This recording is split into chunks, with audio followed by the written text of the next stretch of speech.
కవితానందం ఇది. అక్షర యోధులు ఒకవైపు, సాయుధ వీరులు మరోవైపు. నిరంకుశ రాజును, ఆనాటి రాచరిక వ్యవస్థను ముట్టడించి తెలంగాణ బానిస సంఖ్యలు తెంచిన చారిత్రాత్మక ఘట్టం 1948 సెప్టెంబర్ 17న ఇదే హైదరాబాదు గడ్డపై ఆవిష్కృతమైంది. ఒక ప్రాంతానికో, ఒక కులానికో, ఒక మతానికో వ్యతిరేకంగా జరిగిన పోరాటం కాదు ఇది.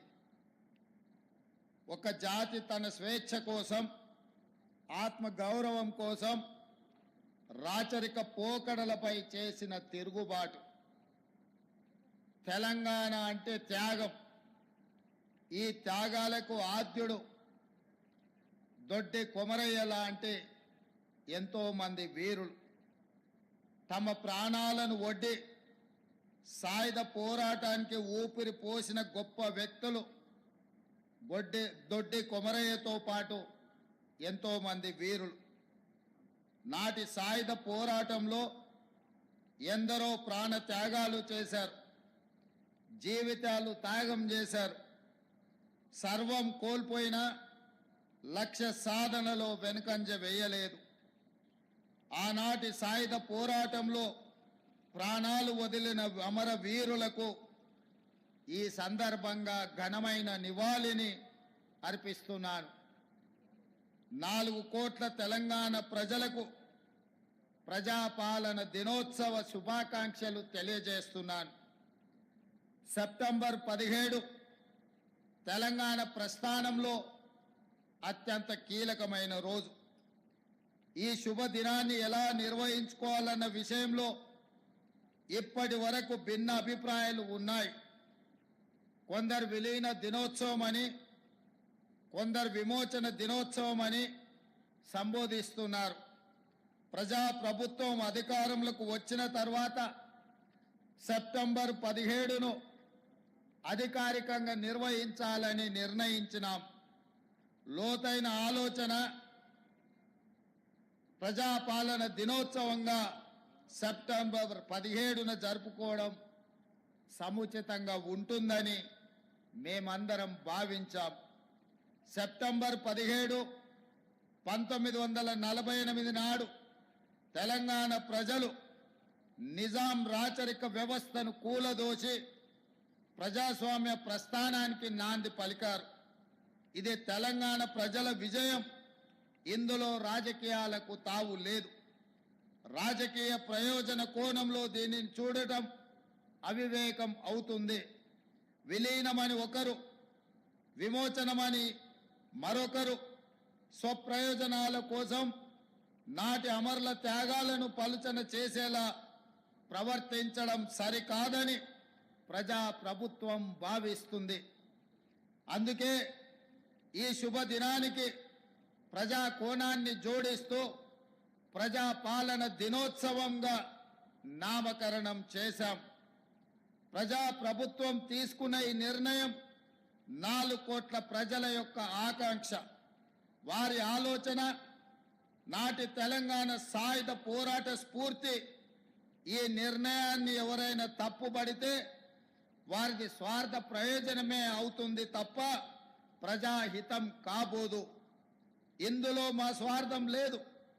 కాంగ్రెస్ పార్టీ కోసమో మా వ్యక్తిగత ఆకాంక్షలతో చేసిన నిర్ణయమో కాదు.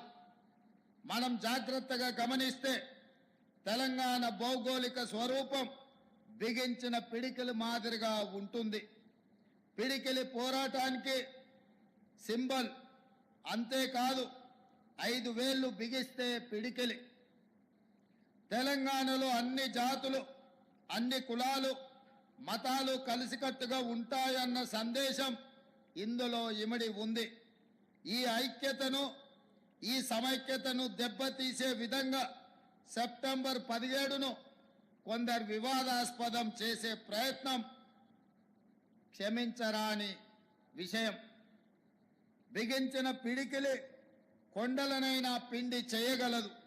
ఐక్యంగా సమైక్యంగా ఉండే తెలంగాణకు బిగించిన పిడికిలి ఉన్నంత శక్తి ఉంది. ఇది 4 కోట్ల ప్రజల పిడికిలి. ఇది ఎప్పటికీ ఇలాగే ఉండాలి. పెత్తందారులపై, నియంతలపై ఈ పిడికిలి ఎప్పటికీ పోరాట సంకేతంగా ఉండాలి. గడిచిన 5 ఏళ్లలో తెలంగాణ, గడిచిన 10 ఏళ్లలో నియంత పాలనలో తెలంగాణ మగ్గిపోయింది. ఆ బానిస సంఖ్యలను తెంచడానికి మాకు స్ఫూర్తి సెప్టెంబర్ 17. నేను పిసిసి అధ్యక్షుడిగా బాధ్యతలు స్వీకరించిన తర్వాత ప్రజలకు మాట ఇచ్చాము, తెలంగాణను నియంత పాలన నుండి విముక్తి చేస్తామని ప్రజలకు చెప్పాం. గజ్వేల్ గడ్డ మీద 2021 సెప్టెంబర్ 17 నాడు దళిత గిరిజన ఆత్మగౌరవ దండోర మోగించడం. 2023 డిసెంబర్ 3 నాడు తెలంగాణకు స్వేచ్ఛను ప్రసాదించడంలో మాకు స్ఫూర్తి నాటి సాయుధ పోరాటమే. మా ఆలోచన, మా ఆచరణ ప్రతిదీ ప్రజా కోణమే. అందుకే ఈ శుభదినాన్ని ప్రజాపాలన దినోత్సవంగా అధికారికంగా నిర్వహిస్తున్నాం. ప్రాణ త్యాగాలతో ఏర్పడిన తెలంగాణ రాష్ట్రంలో పాలన పారదర్శకంగా ఉండాలి, బాధ్యతగా ఉండాలి.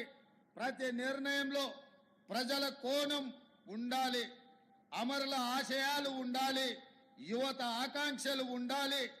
మేం బాధ్యతలు స్వీకరించిన క్షణం నుండి ఆ దిశగానే అడుగులు వేస్తున్నాం. 10 ఏళ్లలో విధ్వంసమైన తెలంగాణను సాంస్కృతికంగా, ఆర్థికంగా పునరుజ్జీవం చేయాల్సిన అవసరాన్ని మేము గుర్తించాము. తెలంగాణ సంస్కృతి అంటే మా ఇంటి సంస్కృతి. తెలంగాణ అస్తిత్వం అంటే మా కుటుంబం అస్తిత్వం అని గత పాలకులు భావించారు. తెలంగాణ జాతి తమ దయా దాక్షిణ్యాలపై ఆధారపడి ఉంటుందని భావించారు, భ్రమించారు. మన సంస్కృతిని, మన స్వాభావిక లక్షణాన్ని అర్థం చేసుకునే ఉద్దేశం వారికి లేదు. నిజాంని మట్టి కనిపించిన చరిత్ర తెలంగాణకు ఉన్నదన్న విషయం వారు విస్మరించారు. మీ బిడ్డగా, తెలంగాణ గుండె చప్పుడు తెలిసిన వాడిగా అధికారంలోకి రాగానే సాంస్కృతిక పునరుజ్జీవనానికి నాంది పలికాము. ఉద్యమ కాలంలో తెలంగాణ ఆకాంక్షలను గలమెత్తి వినిపించిన అందశ్రీ రచించిన జయ జయ హే తెలంగాణ జననీ జయకేతనం గీతాన్ని మన రాష్ట్ర అధికారిక గీతంగా ప్రకటించి తెలంగాణ సాంస్కృతిక పునరుజ్జీవనానికి శ్రీకారం చుట్టినం. తెలంగాణ